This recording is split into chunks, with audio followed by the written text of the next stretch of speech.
ಮೊದಲಿಗೆ 2 ನೆಲ್ಲಿ, 2 ಕಾಯಿಮೆಣಸು, 1 ತುಂಡು ಶುಂಠಿ, ಸ್ವಲ್ಪ ಕೊತ್ತಂಬರಿ ಸೊಪ್ಪು, 1 ತುಂಡು ಬೆಲ್ಲ, ಉಪ್ಪು, ತೆಂಗಿನಕಾಯಿ ಮತ್ತು ಉದ್ದಿನಬೇಳೆ, ಸಾಸಿವೆ, ಒಗ್ಗರಣೆ ಸೊಪ್ಪು 3 ಹುರಿದಿಟ್ಟುಕೊಳ್ಬೇಕು. ಇದನ್ನು ಎಲ್ಲ ಮಿಕ್ಸಿ ಜಾರಿಗೆ ಹಾಕಿ ಚಟ್ನಿಗೆ ರುಬ್ಬಿಕೊಳ್ಬೇಕು. ಮೊದಲಿಗೆ ನೆಲ್ಲಿಯನ್ನು ಹಾಕಿ ಕಾಯಿಮೆಣಸು, ಶುಂಠಿ, ಕೊತ್ತಂಬರಿ ಸೊಪ್ಪು, ಸಾಸಿವೆ, ಉದ್ದಿನಬೇಳೆ,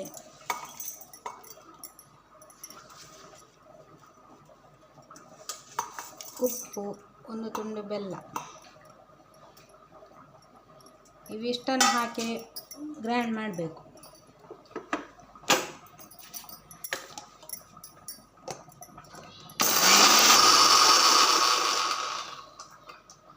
ಸ್ವಲ್ಪ ತರಿಯಾದ ಮೇಲೆ ಅದಕ್ಕೆ ತೆಂಗಿನಕಾಯಿ ಆ್ಯಡ್ ಮಾಡಬೇಕು.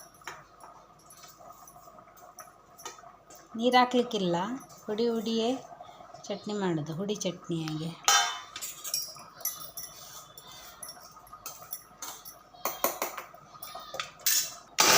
ಚಟ್ನಿ ಅದಕ್ಕೆ ನೀರು ಹಾಕ್ಲಿಕ್ಕಿಲ್ಲ, ಖಾಲಿ ಹೀಗೆ ಬಿಡಬೇಕು. ಕಾಯಲು ಬಿಡಿ. ಅದಕ್ಕೆ ಸ್ವಲ್ಪ ಸಾಸಿವೆ,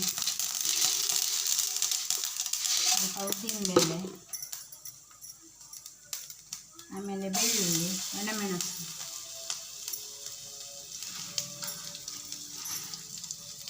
ಸ್ವಲ್ಪ ಬೇಳೆ,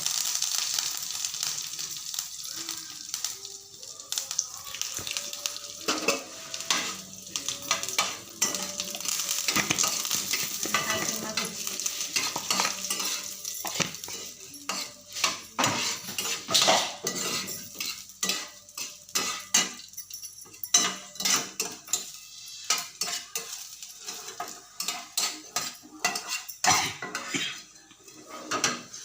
ನಂತರ ಈ ಚಟ್ನಿಗೆ ಒಗ್ಗರಣೆ ಕೊಡಿ.